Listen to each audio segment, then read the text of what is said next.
Climbers, my cousin got me hooked on this show, this series on Netflix, and you're not going to believe how much it's exactly like the record industry. Welcome to The Climb! This is a show dedicated to helping singers, songwriters, and indie artists like you create leverage in the music business. That's what you're going to need to get ahead as a songwriters and artists. You're going to need to show that you got the goods, that you can do it. It's not about potential talent. It's about what have you done for me lately. And I say that with clap in between every single word. Okay. That's why we called it The Climb. Creating leverage in the music business. That's brilliant. It's a Baxtronym. That's from my co-host and good friend, Mr. Brent Baxter, who is also a hit songwriter with cuts by Alan Jackson, Randy Travis, Lady A, Joe Nichols, and more. Got a couple number ones last year in Southern Gospel. He's all over the place, man. He just doesn't dominate in one field. He's got everything happening. What kind of hit songs did you write? All of them. All of them. What People I love about Brent, like, what type of songs do you write? I like to say mediocre mostly. Mediocre mostly. What I love about Brent is he helps songwriters like you turn pro by teaching you how to write like a pro, do business like a pro, and then he gets you in touch with the pros on the regular, and you can find Brent at songwritingpro.com. Once again, songwritingpro.com. And I would like to introduce you to my co-host, Johnny Dwinell. Johnny owns Daredevil Production. They're breaking artists digitally by identifying new fans through data. Yeah, it's complicated, but thankfully Johnny's smart. If you're an artist looking to increase your streams and blow up your video views, sell more live show tickets, and get discovered by new fans, TV, and music industry pros, then Daredevil Production can help. Daredevil has worked with multi-platinum artists like Colin Ray, Tracy Lawrence, Ty Herndon, and Andy Griggs, just to name a few. You can find Johnny at daredevilproduction.com. That is production, singular, no S, and there is no S because there is no other. Johnny D. What's up, brother? How you doing, brother? Man, I'm doing well. Crazy day. It's full of stuff. So I'm ready to rock it. And I'm so slammed. Yeah, so let's get right to it. Here's what we're going to learn today. Not even gonna lie, we're busy. We're going to learn that my cousin turns me on to, and this is going to sound so strange to everybody, but I can't recommend this show enough, and I want to share like the epiphany I had while I was watching it, and I just like, this is just exactly like the record industry, the human element, the survival instinct, the politics, it has all the drama that exists exactly the same in the music industry, and I just thought it's really inspiring to watch it, so I wanted to turn you guys on to it, and I'm going to reveal what that is right after we do a little business here. First and foremost, we want to thank, and we're so proud to be a part of American Songwriter Magazine's podcast network. It's a 36-year-old brand name, and we get to be one of their flagship shows. So thank you to them. And we want you to join the Climb community if you haven't done so already. That is a thriving community on Facebook of singers, songwriters, indie artists, indie musicians. And we're getting co-writes hooked up there, international co-writes that have turned out to get cuts and lucrative and syncs and stuff like that. And everybody's talking about promotion chops and different things they've done to help get their brand ahead as artists and asking questions about this or that, whatever. But you get answers. You get good answers in this community. And we want you to be a part of it. So come and join. You got to ask to be let in, but we let everybody in. Just be good boys and girls or you'll be roadhoused out. There's plenty of places for you to promote yourself. Don't do it in the wrong place. That's all it is. It's like when you come into my house, there's a bathroom. That's where you go pee. It's not okay to pee on the carpet, right? As a human. Well, you know that there's a space that you're supposed to do that. Some people are just walking into groups, just peeing as they walk through the door. As they're coming through the door. Hey, check it out. Look at me pee. Hey, how's everybody? You're probably very interested in what's happening right now. Right. Do you Nutella had asparagus? Come here. Make sure that you subscribe to the podcast wherever you consume your podcasts and leave a rating and review. And finally, listen, Brent and I, we're very, very grateful, and we don't take for granted this time that you spend with us every single week. So we're very grateful for that. And but we know that you do it for a reason. You do it because you're getting something out of this, and we love that, and we're grateful for that. But hey, tell a friend. Maybe they can get something out of it too. Tell another musician. Tell another artist. Tell another songwriter. Let them know, hey, there's a lot of good stuff on here that you need to to check out, because That's right. nobody needs another podcast to listen to. I can promise you that's the case. Yeah, But unless they know it's valuable to them, that's period, right. in the story. All right, so check it out. My cousin turns me onto this show, and they are not into the subject matter of this show in any way, shape, or form prior to this show, and now they are freaks about it. Okay, Hmm. and the week after this show comes, my cousin turns me onto this show. They're 4 seasons in now, or 3 seasons in.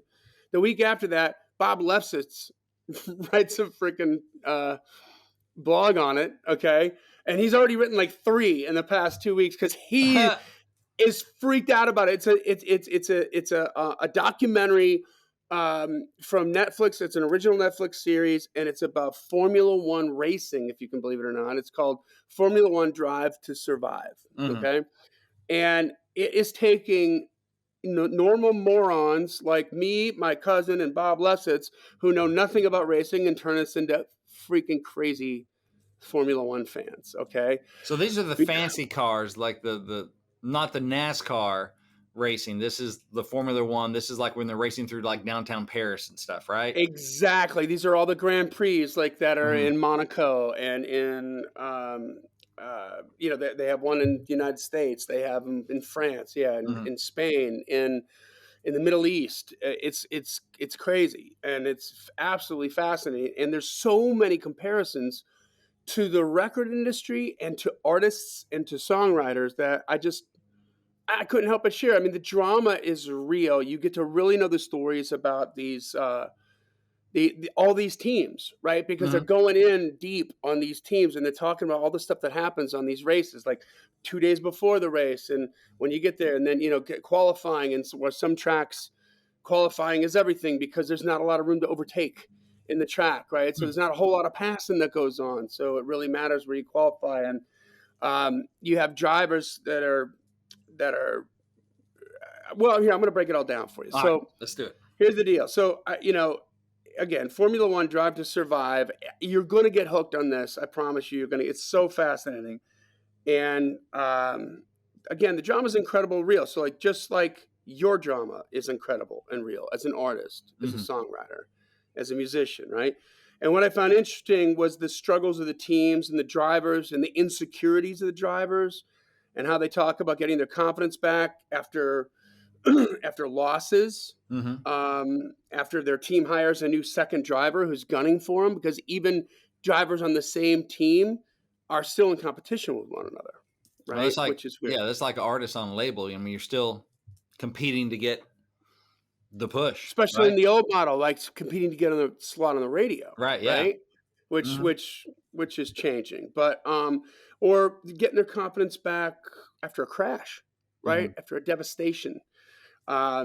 It's quite clear that life in Formula One racing, is in no way, shape, or form fair. Yeah. It's not fair. It's not fair in your career either, whether you're a writer, whether you're an artist, whether you're a musician, or both. And so here's some of the comparisons, and then I think this might help you find the inspiration in this show because the drama is there. It's going to be very interesting to see it, but also I think you're going to see what I see, in the comparisons, and then some of that mindset stuff. I think it's really on a lot of different levels is extremely inspiring. Hmm. So you've got the huge titans of the industry, right, with the big, huge budgets. They always seem to be winning. So that's a reality in Formula One racing. It's a reality in the music industry, right? You Yep. have you have these indie teams with fascinating stories behind them, like the Red Bull indie team, McLaren, Williams Racing, and Force India, and Haas. And it's interesting. You learn how their business models have to be different than the Titans, Hmm. because they have to be. That's the only way they compete. They can't. The Titans have 4 times the amount of money to spend on any given season, and we're talking hundreds of millions of dollars. Yeah. That's We're crazy. talking the difference between like $400 or $500 on a race season versus $100 million on a race season. That's your indie budget, 100 million. Yeah. Well, yeah. So it's like, and like Mercedes is a Titan. They have like I think 1,600 employees that is paid through their race division, and something like Red Bull might have like 126 people. Wow. So like 10 I times mean, more employees possibly. And big, yeah. big differences. Yeah. And it's so not fair, not fair, not fair, not fair. Yeah. Right. Um, but they, just like the Moneyball for the music industry show we had, they've got to compete. They can't compete in the money department. So Yeah. they got to compete other ways. So what are they talk about the differences in the business models and how they have to be scrappier and things like that. So here's some of the comparisons on this show that I thought were cool. Um, as far as record labels are concerned, that would be in Formula One, the team owners. Hmm. Okay, that's the team owners. This is Mercedes. This is Ferrari. This is Renault. This is Red Bull. This is there's Haas. There's individual team owners, right? There's guys that do this that are very very wealthy that are very into uh, racing, and so they'll own a team. Um, the team principals this is like the lead guy. You get to know these guys on each team. Like he's the in charge of keeping not only the car, creating the fastest car, right, doing the manufacturing and making everything happen, but also taking care of the drivers, right, and Hmm. the politics between everybody. Each team has two drivers.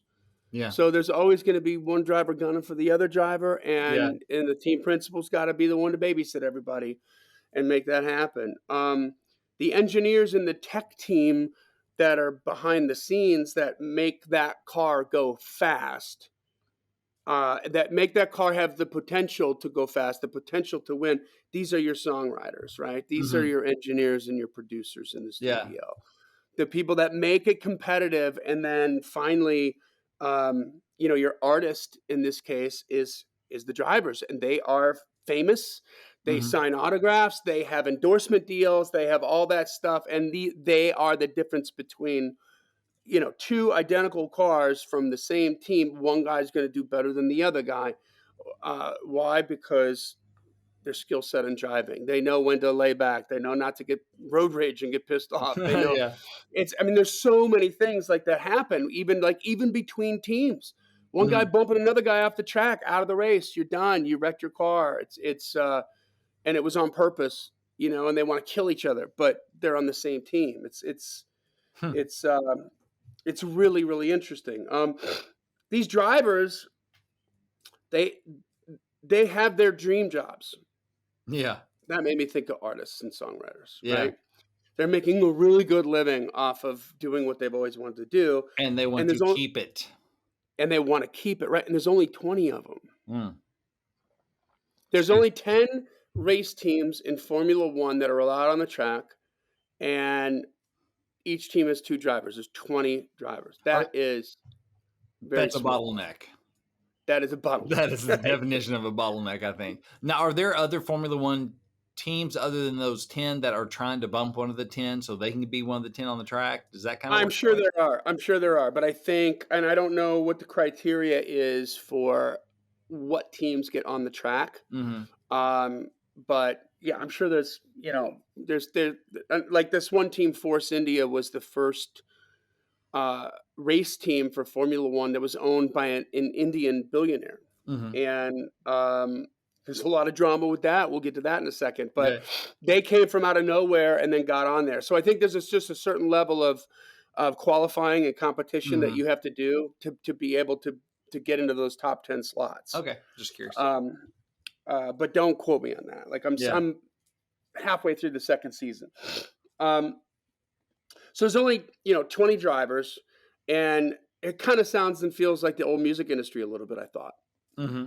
2,700 artists that made money in the last 60 years, Right. Yeah. right? Like that's your parents were right about that. You should probably have thought of a backup plan, but now that's not the case. The rock star drivers have been driving since they were kids, since they're 6 and 7 years old, doing these race karts and stuff Hmm. when they're little kids. And some of the drivers came from nothing, like abject poverty, Hmm. just like artists, right, Oh, and yeah, for sure. songwriters. Some come from middle class families, and they're good family. They spent every dollar they had because the kid just clearly took a fascination with racing, and so to do whatever they had to get their kid into those teams and in those cars and whatever that entailed, they they spent it all to do that for their kid, and now their kid's like a Formula One driver, Yeah. and he's famous, and literally they're traveling all over the world during the season. Some came from families of better means. One of the drivers is, get this, his father is a Canadian billionaire and is the majority owner of the team. Well, there you go. Nepotism, right? Yeah. And there are a few drivers who have been handed their hat when this particular billionaire bought the company. Mhm. I got to make room for my son. That's going to be the deal. You want my money? Then It's a package deal. this, Yeah. and that, how many times does that happen? I mean, how many times do we talk about relationships in Yeah. songwriting? You think it's not fair. That's just what it is. Yeah. Fair doesn't It really is what it matter. is. Yeah. Yeah, you can't focus on that. You can't focus on that. Um, so this was interesting too, and I thought this was in terms of business model was concerned. Mhm. So the big teams, the this is like in American baseball, the big market teams by far outwin the small market teams, right? Yeah. Because they have a bigger budget. Well, same thing with the Titans here. These are like the major labels. So Mercedes, Ferrari, and Renault. These are manufacturers, Mhm. which is one reason why they have so much money, right? Because they have all the profits from the auto sales. Yeah, I mean, every Right. Ferrari I've bought helps pay for that. Yeah, I know, I know. I tell you and me are up floating that Yeah, stock yeah. for sure. Yeah. But, they also are manufacturers, so they make the engines, Mhm. right? They're completely self-contained. The indie teams like Red Bull, like McLaren, um, um, Force India, they have to purchase their parts and most importantly, their power, i.e. their engines, Mhm. from manufacturers. Yeah. And so that's an issue. Like, you've got Red Bull regularly in season one, regularly competing against Renault as another team, but they're getting their engines from Renault. Yeah. you Huh. know, Yeah. and so it's interesting to watch the dynamics happen between that because Mhm. there's the again it makes strange bedfellows, Yeah. right? Like the way that works, and this dynamic makes me think about songwriters and artists and how every songwriter and every artist really needs to strive to be as self-contained as possible in terms of manufacturing your product. Yeah. You know, It because doesn't if you don't, mean it doesn't mean shut everybody out, do everything yourself. But man, the more you can have a hand in the house, unless you can be, I guess, vulnerable to the whims of other people, or waiting for, really what it comes down to with the artist, I think, is waiting for other people to come along and save them and solve their problems. yeah, that's exactly it. Yeah. And I mean, so let's go a little bit deeper on that. I mean, that's a really good point to go down. So if you don't have a rig, like a recording rig, and the basic knowledge of how to record or produce a track, you're just putting yourself at a disadvantage, right? Mhm. In multiple ways. It's always going to cost you more to get it done than if you own the tools yourself, Mhm. right? If you got to go outside.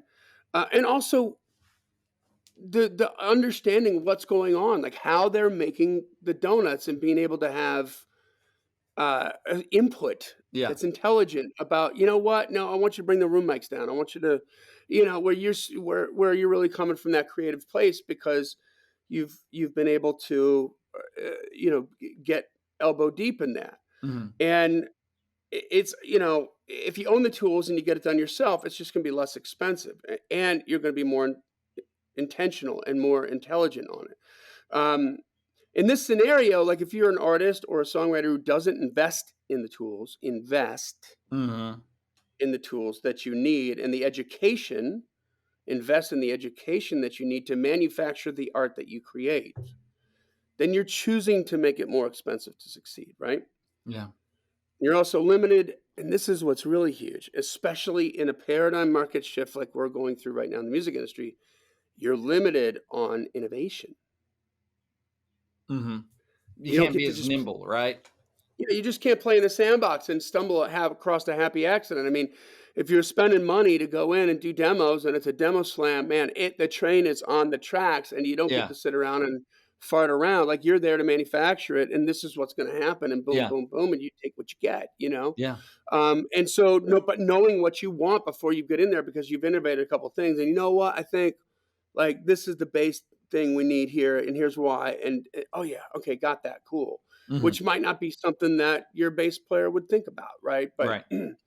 on the fly, you don't have time to do that if you haven't had the pre-production chops in Yeah. there. And if you don't, if you don't own the gear, you can't afford to play in the sandbox, test new ideas. You've limited your creativity on the manufacturing side because you're always on the clock, and you're going to leave with a finished product, or you've wasted your money. So you can't afford to play. So therefore, in a roundabout way, you're kind of choosing to let money to become the obstacle that cripples your career. Yeah. And some of you are, you're doing this subconsciously on purpose. You're Right. self-sabotaging. Mhm. That's the thing. So long as money's the issue, all your friends will understand you don't have enough and you're off the hook, right? Yeah. Easy peasy. Now get back to your day job. Right? Exactly. If you're an artist, then you have to do more than the songwriters do. You have to do all that stuff Yeah. and Mhm. be able to record your own stuff and be able to have some sort of sustainable way to continue to release product in today's market. Mhm. Okay, because the days of doing one CD every 2, 3 years are over. Yeah. We need to continually put stuff out and cover songs and all this. You can't have that logjam there. Um, Let me mention something about that I'm in right now is, and I've mentioned before on the show, is the innovation. Okay, not letting mhm, money be an obstacle. So I have, like any writer that's been writing for years, I have a backload of songs of my back catalog that I think are good songs, but just have never gotten demoed for whatever reason.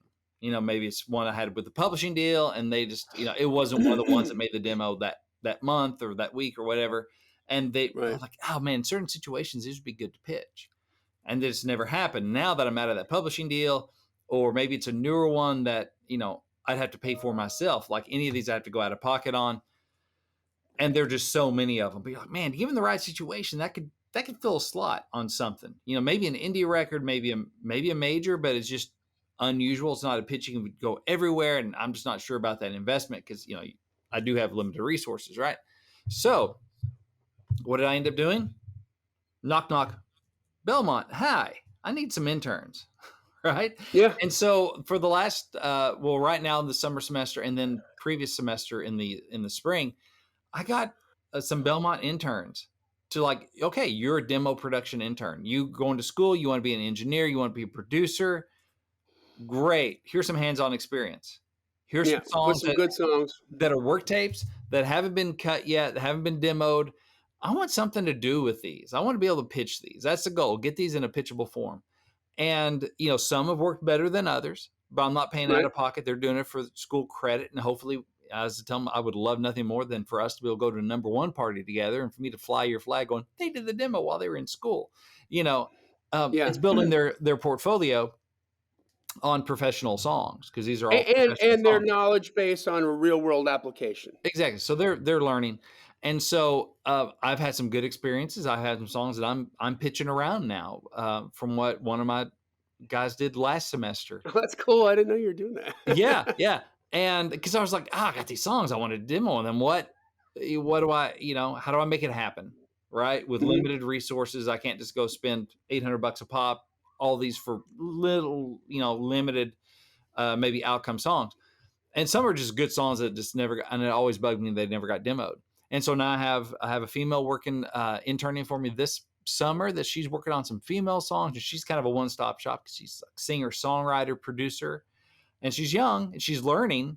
And she's like, "Whoa, boy, I'm learning a lot with these." I'm like, "Great, just keep on digging in and learning, And it's not costing me anything but time. But if we get some stuff, it works that I can pitch, and so that's a way I've had to innovate versus somebody that has unlimited. Maybe they got the record deal, they got the big publishing deal. Even with the big publishing deal, you don't just go and demo everything you want. You Yeah. still have budget considerations. I mean, if you're Yep. killing it, if you're, I don't know, name your big hit songwriter. If you're Ashley Gorley, you can go demo everything because you're making enough. They're like, yeah, keep demoing. That's fine. You're making enough, and you're the boss at this point if you're Ashley. But Yeah. if you're not, then they're still looking at, yeah, we want to demo these, not these. We're not sure what to do with it. They don't always know because, as I've mentioned before, like Crickets, my publisher at the time didn't want to demo it because they didn't know what to do with it. Yeah. Well, Lisa Schaefer and Bill White, they went ahead and did a guitar vocal anyway, so a scaled down version of it. They got Kevin Denny to sing on it, and I pitched it, and we got it cut.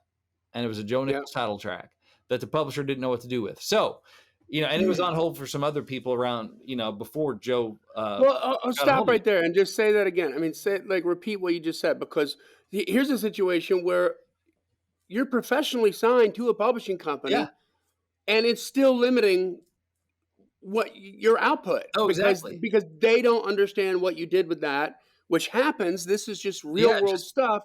So you went another way and got it demoed and then it got a cut. yeah. So we did it our dang selves. And Yeah. and that's just part of the business, right? That's just how it goes. That's one of the downsides of being in a publishing company that actually is that they can go, no, you're not demoing that, or that kind of thing. We're not paying for it. Then you're not going to Yeah. want to go out of pocket for it because I got a deal. What? Well, I'm not. That's part of why I have a deal, so I don't go out of pocket. So just talking about innovating, that's just something I'm doing to innovate. Is get these demos done at very some no cost. Some we end up hiring the singer. Some, I'm being mindful of going, okay, can my co-writer sing this? Great. Okay, you go do the demo, you do the track. Once it gets where like I feel good about it, I dig the track. Now we can send it over to my co-writer, who's probably a great singer, and he can sing on it or she can sing on it, and boom, there we go. Oh, now we got a demo we didn't have before, and Yeah. now I got something else I can pitch. So you have more options. That brings up something here. I'm not. This isn't like a shameless plug or anything, but like if you are a writer or an artist who does not live in Nashville and you Mhm. don't have the the means to get here on a regular basis, there are services. Daredevil Production provides this, by the way, where if you got a rig and you know how to make the donuts, but you don't have, let's say, access to the A-list talent that you need to be Mhm. competitive, you can just buy the tracks. Yeah. Like you can get the song, the pre-production work done on the song with somebody, like me, and Mhm. then we go and you get the tracks. Now you got everything you need plus the overdubs to add other overdubs that you might want Yeah. to get your singer on it or to do the singing yourself and to mix yourself. Yeah. Way less expensive than coming to Nashville to get that done, and um, a way more sustainable methodology for your business model to demo more, right? Mhm. You got to be able to mix, you got to be able to, and you got to have the tools to mix. Yeah. Like your startup Pro Tools rig isn't going to be enough gas Yeah. to mix. You're going to need some plugins. You're going to need some compression. You're going to need some EQs. You're going to need to know how to work that stuff. But it's really fun to do. I mean, it's just different ways of being scrappy and thinking like an indie mind, just like these racers. That's right. If you're an artist as well, then you have to do even more. Not only do you need a financially sustainable way to create endless audio tracks Mhm. so that you can be constantly putting out product in today's market, but you also need a sustainable way to create killer video content to promote it. Mhm. If you don't have this, um, you can't afford the consistent video content you'll need to do it right. And then your creativity is limited too. I can't tell you how many times, like, I'll tell people, you've got this EP done, it's 5 songs, great. Okay, you're going to need 5 music videos for it. And they're like, Yeah. well, who has the budget for that? And I'm like, well, nobody, if you're thinking about it like in terms of MTV, circa music business 1985, not even the Right. record labels will do that, Right. Yeah. Exactly. But you can do it. Like I have to remind Mhm. them, Chainsmokers, 2 of their biggest videos, they did for nothing. Yeah. They did them themselves. It's because they're creative. Are you a creative or not? Yeah. Like get to it, and you're gonna have to cook that stuff up. And again, if you don't have some of the technical stuff, seriously, I'm on the intern bandwagon. Like, if you can show an educational outcome, there are AV, right? Majors, Yep. audiovisual majors, people that want to do that stuff, and you can provide them with portfolio stuff. Yeah. Why can't you and your company, as you as an artist, go get a videographer intern who Yeah. would probably rather do that and actually get their hands dirty and do something than go get coffee and answer phones at a place for an internship, right? I mean, that's what I've had Yeah. my people, some of my interns tell me. He's like, this is great. Because I got buddies that are like logging in and logging out instruments at so and so studio, but I'm here making tracks, Yeah. getting work on songs. Like, I'd rather be doing that, you know? Yeah, like real What world stuff. Yeah. real world Yeah. stuff? Like, why can't you? And you may be some false starts, and some are better than others. Some don't have the chops, but you know what? You're paying with your time, and it may just be someone to play in the sandbox with, bounce ideas off of, and go, all right, like all my stuff is virtual, right? My demo production interns and my song plugging interns it's all virtual. We just meet over Zoom. We just don't even have Yeah. to get in the room together. Well, with the videographer, yeah, you're gonna, unless you're just someone who's doing editing and stuff, you're gonna want to get in the room, go out. They Yeah. can help you shoot. That can be your extra hand, and you may get it for like 20 hours a week during the semester. Okay, I'm Yeah. sorry. What was that excuse again? Yeah. Yeah. Yeah. I'm sorry, I can't I hear mean, you over the sound of opportunity. What? What? exactly. I mean, yeah, you're going to have to bring the video content. You're going to have regular video content. You're going to have multiple Mm-hmm. pieces of video content for each release, Mm-hmm. right? And Oh, I have an intern doing like quote cards and stuff for me for social yeah, media there you content. go, right? So Okay. for there you go for keeping all that stuff up. I've got Yeah. all my interns actually start today. So I've got one intern that came in last week, a week early. She didn't need to. She Mm-hmm. did all that work for us on the podcast. There Excellent. was by the way, we should mention that like the first 50 episodes were not on the platform of Like American American Songwriter. Songwriter Yeah. Magazine. Yeah, they didn't flood over. We had to do them manually, and it took a week for my intern to do it, working 4.5 hours a day. But she knocked it out. She God was like bless a her. monster with the yeah, and I'm going to shout her out, Jess, because she didn't have to come in. Yeah. She's not required to come until this week, but Yeah. she came in last week. Why? Because she's I A don't rock know. She's star. just Maybe just a freaking rock star. awesome. Yeah. Yeah. Just like I bow down at her feet every day. You know what Yeah. I mean? Like, is she creating relationships in this industry? Hell yeah. Like, Right. and she's brilliant with it, so they're the people that you need help with. They're out there if you're thinking outside the box, Right. and your job is not to think about why you can't get it done, but the fact that you need to get it done and how can it happen? What Yeah. what can I do to make it happen? Um, but the other thing too is if you don't own the the gear, if you don't own the tools you need to make the video content, then your creativity is limited there too, Yeah. right? Because then you're going to somebody else, and whoever's behind the camera is going to decide, right? It's their camera, it's their eye. You haven't learned, so you're unaware Mm-hmm. of the decisions that they're making and how that's going to impact you and your brand. And so you're just trusting them to be as innovative as, and this is important, to be as innovative as you need to be in order to stand out in a market that's in the middle of a paradigm shift, Yeah.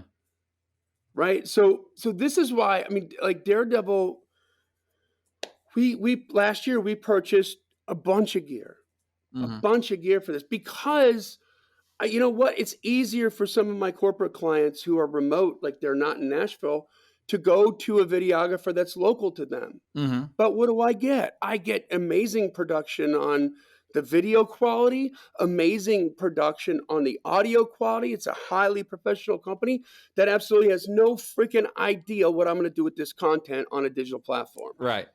So it's largely useless. It looks like a commercial. Yeah. And I'm like, no, I need value bomb content here. I need these ads, and I need the ads to be able to be Square it to up or be whatever. squared up. Yeah, they don't understand the aspect ratios and all the different surfaces because they're not doing that, right? So then it's like it was just so frustrating. Is that a revenue center for us? It absolutely is, Mm-hmm. but it was also just out of necessity because I can't take this square block and shove it in this round hole over here for Right. you. Even though I know how to put things into round holes, I put round things into round holes. Right. And you gave me the square thing. Why? Mm-hmm. Because they don't understand. It's a difference in the market. And so, listen, this stuff happens all the time with labels, with artists, they're still focused on MTV and CMT. They're not Mm-hmm. really dialed in as they should be. At least not enough to be breaking artists left and right Yeah. on the label. They're acquiring artists that broke on digital. Um, so, you know, yeah, you got to have that framework. You got to understand the different services: widescreen, squared up. You know, the portrait thing. How to get those videos, how to get that to play within that and make it look cool and interesting. And you know, songwriters and artists learn to engineer and produce. These are your mission critical skills, I think. And the more you know how to do that, the more value you're going to add to any given team that you're on. It would be silly not to have it, you know. Mhm. And at least have a basic knowledge of the tools, you know. Otherwise, you're I don't know, you're like a construction worker who loves to tell everyone how great you are, but you can't swing a hammer or work a skill saw. You know what Right. I mean? Yeah. Like, so what are we supposed to think? You Right. know, I mean, what's everybody else supposed to think? Um, you know, artists, you need a few lights and at least an iPhone camera Mhm. and some basic cinematography shots and your creative mind to do this. This isn't years of research. You know, I think I watched a few hours of tutorials on my videography skills, and now I got it. Okay. You know, and I'm Yeah. playing around with lights, I'm doing different things. And the more I do it, the more I innovate, the more I try something new. And I'm like, oh, Mhm. that's cool. Okay, let's try this, let's try that. And it's my stuff. I'm not on the clock, Right. you know? Um, and I think that innovating, especially innovating video content to create something that's going to pop out of a Facebook feed or an Instagram feed. Think about how you consume that stuff. You know, it's like zip, zip, zip, zip, Yeah. zip on your phone. What's that thumb stopper? You know, Yeah. so I mean, these are promo tools. You're going to need these promo tools, artists, right? Mhm. And um, it doesn't matter how great your song is or how well you can sing it if nobody hears it because you don't know what you're doing.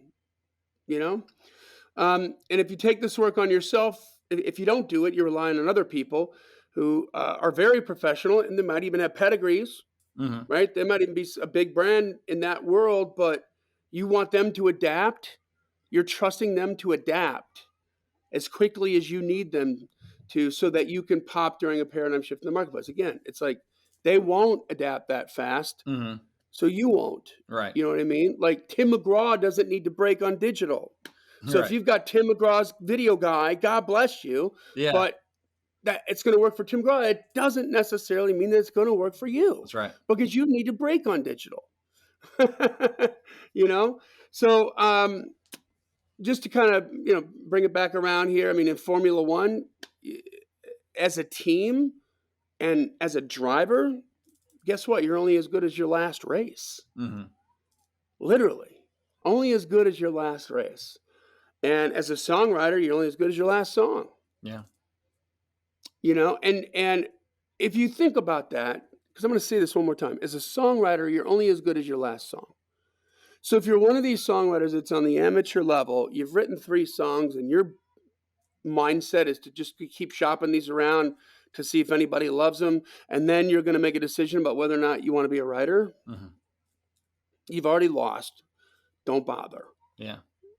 You know, like, because you just need to keep writing, writing, writing, writing, writing, writing, writing. As an artist, you're only as good as your last piece of content, Yeah. right? Like, you can't be an artist and disappear for 3 months on digital. Yeah. It's Not not the gonna way work that's well going to for you. work. Not in this thing. You know, with Formula One and with the record industry, it's big money and it's big business, which also means, guess what? Big corruption. That's just a reality.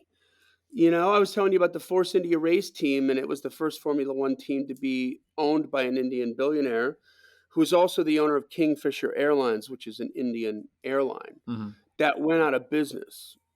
Okay. Okay, it went bankrupt, and the owner, Vijay Mallya, and this is present. This is all over the show. You know, he was like forced into exile in the United Kingdom, England, because if he returned to India, he was going to be taken into custody. The Indian government had questions about the manner in which the airline failed. And I don't know what the answers are. I don't think anybody does. There were rumors that Vijay, the owner, was embezzling money from the airline to fund the race team, which was his dream. Right? Oops. So what happens here? I mean, now it's like, wow. First of all, you're dealing with a guy like that. We don't know whether he did what he did or didn't do. But if you're on that team and if you're one of those drivers, which dice are tumbling every day as to whether or not you got funding or a job, Right. Yeah. right? Until till the billionaire comes in and buys it from Canada, and now his son's on the team, and you're the driver, and so you're out. Yeah. Um, that happened. I know. I'll bet you know a bunch too, Brent. I know at least 3 different artists who had record deals, and everything was popping along. Then all of a sudden, the record deal went out of business, went Oh bankrupt. yeah. Yeah. Happens all the time. Mm-hmm. You know, Songs it's climbing real. the So, chart, but all of a sudden, whoop, no more promo team. yeah. Sorry. So if we kind of go back at one more time to that Moneyball story that we talked about in the Major League Baseball, there's no revenue sharing in baseball. So Mhm. the New York Yankees always have like 4 times the budget of the Oakland A's, Yeah. right? And the Dodgers have a huge budget because that's the Los Angeles market. They're going to have 3 or 4 times the money that the Milwaukee Brewers are going to have because they're a small market team. And Billy Beane in that movie figured out how to honestly compete against the big market teams with 25% of the budget by thinking outside of the box and using data. Mhm. And if you read Bob Lefsetz's blogs, he hates this part of it. He thinks it's too much about data now. I think he wants to go back to the old thing. Yeah. But same is true for Formula One racing teams, and same is true for you as an artist, right? Like, Mercedes and Ferrari dominate because they have the biggest budgets at any given Mercedes, race. That the Mercedes team could have more people on holiday than the entire team of one of the smaller Haas or Williams. That's like a fact. It was a quote I took from the show. It's just like, Yeah. how many people? Wow, we got more than that just on holiday on a given week. Yeah. But the smaller teams with less money still have to compete with the big dogs. Don't forget, you're still competing with Tim McGraw. You're still Mhm. competing with Carrie Underwood. You're still competing with the big people in your genre. That's the thing. They're in the same race on the same track, attacking the same curves. Yeah, yeah. And you got to play that game. Mhm. And this is the real world. 10 teams, 2 drivers each. There's scarcity. It's mathematically restrictive, like radio was. Mhm. If you're not on a team, you don't have an audience, right? Yeah. If you didn't have a record label, you didn't get to radio. But now that's different. So I want you to see the opportunity there. I want you to see how lucky you are. And the other part of that is that the rest of the music industry is still dealing with the mathematical restrictive business model Mhm. and the scarcity of it. Okay. And it's going to take them a long time to adapt because, once again, they're not breaking artists on digital. So, some of the label conversations we've had, 2 very, very important conversations with multiple meetings with 2 different indie labels in the last 3 weeks at Daredevil. And both of not both of them, one of the labels was the money sentence. Like, Johnny, I want to be where the majors aren't, you know? And I'm like, that's in a social media feed, Mhm. right? So right now, that's a blue ocean for artists, Yeah.